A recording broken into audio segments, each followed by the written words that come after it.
Unang kabanata ng Violets Are Blue. Pag-usapan na lang natin ang ating kasal, sabi ni Edmond kay Michelle. Kahit narito na uli sa bansa ang daddy ko, siya ang number 1 sa hit list mo, hindi ba? Sabi ni Michelle. He broke your family. Gugustuhin mo bang habang buhay kang mapatali sa anak ng lalaking kinamumuhian mo? Pwede rin kitang tanungin ng ganoon, Michelle. Ani Edmond. Gusto mo ba ng permanenteng relasyon sa akin?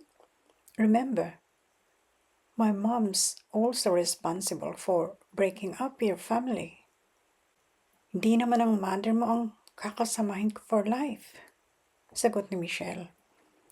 There's your answer. Ani Edmond. Hindi rin ang daddy mo ang pakakasalan ko. So, bakit ko kukonsiderahin ang presence niya ngayon sa marriage plan natin? Ngumiti si Michelle. Bahagyang kinilig. Paano'y nakiliti siya sa hininga ni Edmond. Gabuhok lang ang layo ng labi ng binata sa kanyang pisngi at tainga.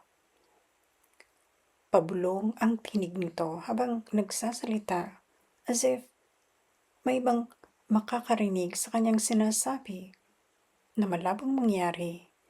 Solong-solo nila ang master bedroom. Kanilang-kanila ang kabuuan ng penthouse unit na iyon sa Caribbean Tower. In the first place, sabi uli ni Edmond, bakit ba natin sila pag-uusapan? Minsan na nila tayong pinaglayo. Hahayaan ba nating muling mangyari iyon? Nagkahugis lang ang salitang no sa bibig ni Michelle, pero walang tunog na lumabas sa kanyang lalamunan. Malinaw ang pagsang-ayon niya sa mga inuusal ng binata, ngunit hati ang kanyang konsentrasyon. Tumututok iyon sa sensasyong hatid ng humahaplos na mga palad ni Edmond sa kanyang baywang at sa mga labi nitong umuusad, masuyang humahalik pababa sa kanyang leeg. Patuloy ni Edmond, we have our own life to live, Michelle. Yung ginawa ng daddy mo at mami ko noong araw, desisyon nila iyon na nagpasaya siguro sa kanila at nagpalungkot sa ating mga iniwan nila. Dumako sa pagitan ng dibdib ni Michelle ang pasimsim na paghalik ng binata. Napapikit ang dalaga. Napahigpit din ang kanyang pagkakayapos kay Edmond. Nakaupo sila sa gilid ng kama, padikit sa bedside table kung saan nakapatong ang teleponong kagagamit lang niya. Kakakausap lang ni Michelle kay Aling Cedes, ang kanyang kawaksi sa bahay. Ikalawang tawag niya iyon dito ng gabing iyon. Sinabi niyang Lunes na siya uuwi sa Monte Vista na pag-iisipan pa niya kung paano pakikiharapan ang ama na mahigit 13 taon ding hindi nagpakita sa kanya. Hindi binanggit ng dalaga kay Aling Ceres kung nasaan siya o kung paano siya makokontak. Tulad ni Edmond, ibig din ni Michelle na lubusin ang kanilang intimacy, walang istorbo sa magdamag na iyon at maging kinabukasan, Sabado, hanggang buong araw ng Linggo.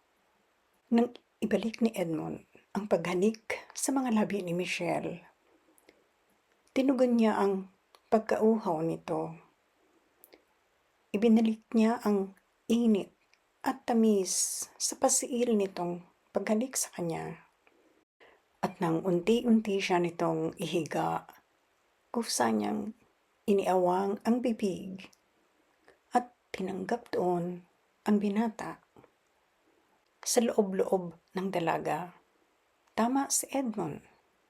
Bakit nga ba nila hahayaang maapektuhan ang kanilang kaligayahan sa biglang pagsulpot ng isang nagkamaling magulang? They have their own lives to live, their long-lost love to recover.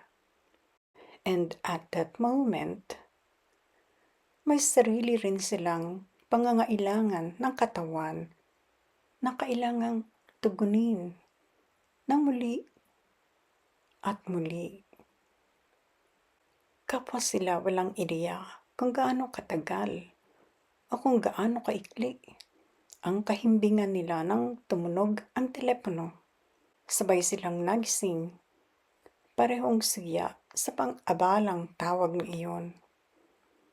Si Edmond ang dumampot sa telepono. Kumunot ang noo niya pagkakita sa mukha ng katabing orasan niyon. Good God!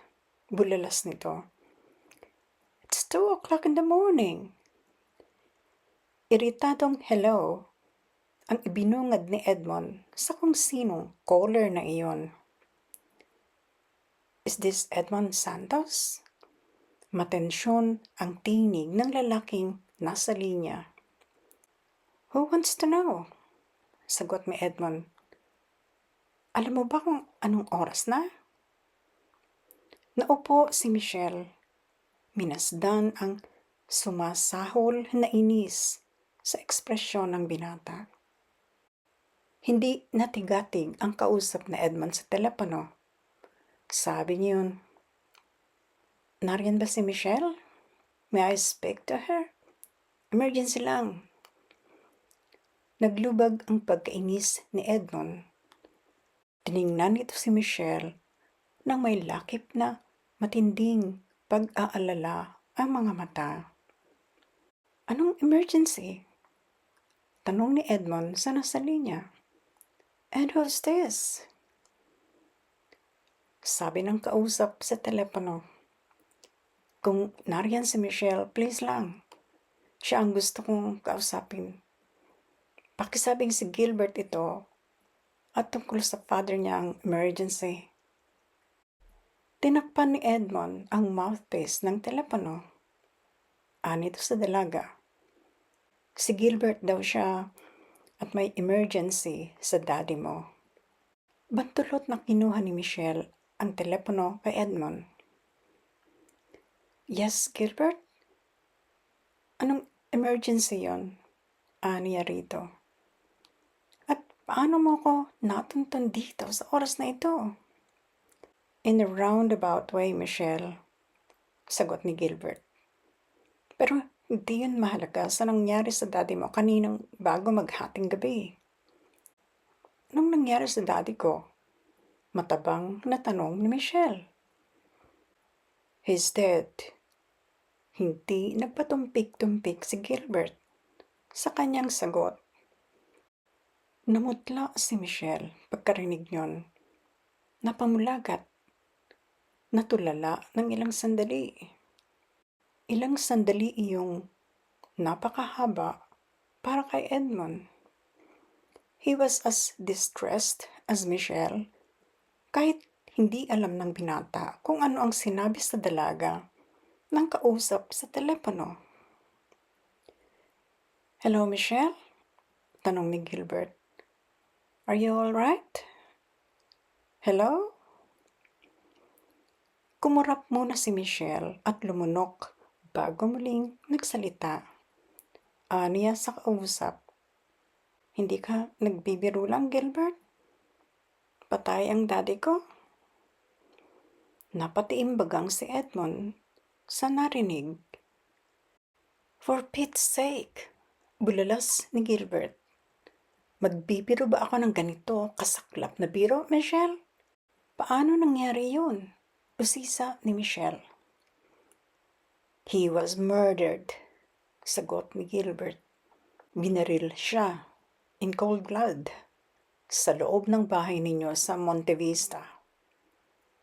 Binaril? Gimbal ang tinig ni Michelle. Nino? Nang tukuyin ni Gilbert kung sino ang pumatay sa daddy niya, biglang naningkit ang mga mata ni Michelle while looking at Edmond. Nagtaka ang binata. Anito, sino raw ang bumaril sa daddy mo? Parang hindi narinig ni Michelle ang tanong ni Edmond. Ang sinagot ng dalaga ay ang instruksyon ni Gilbert sa kanya na kailangan niyang umuwi noon din.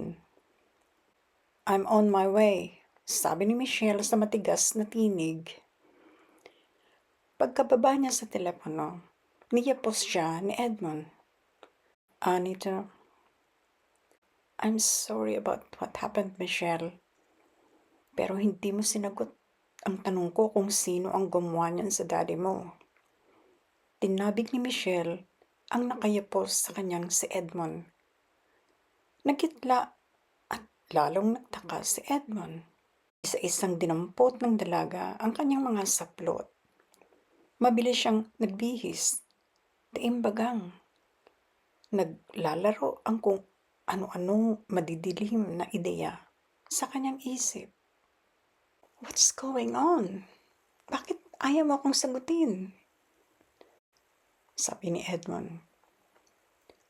At bakit galit ka sa akin as if ako ang bumaril sa father mo?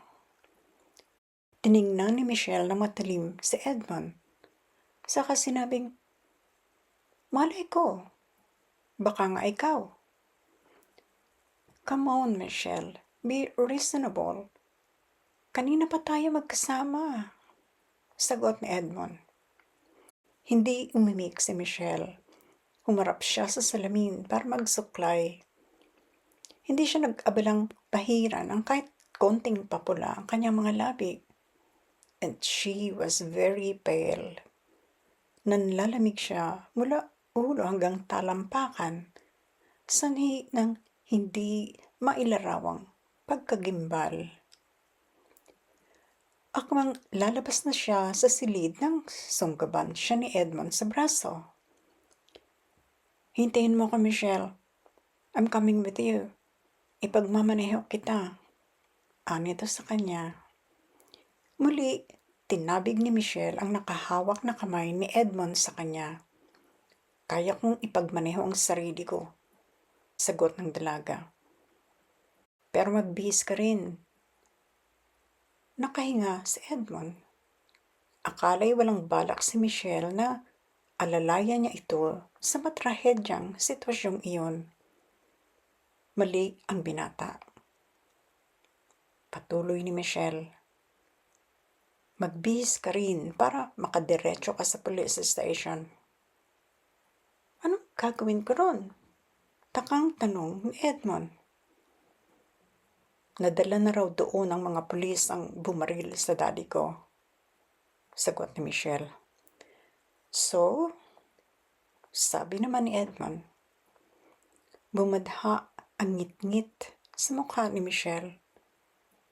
Aniya, don't you get it? Ang daddy mo ang pumatay sa ama ko. Naghihintay kay Michelle ang detalye kung paanong tinapos ng daddy ni Edmond ang buhay ng daddy ng dalaga. Ngunit may isa pang nakagigit ng sorpresa na daragdag sa mapait na emosyon, hindi lang para kay Michelle, kung hindi gayon din kay Edmond. Abangan.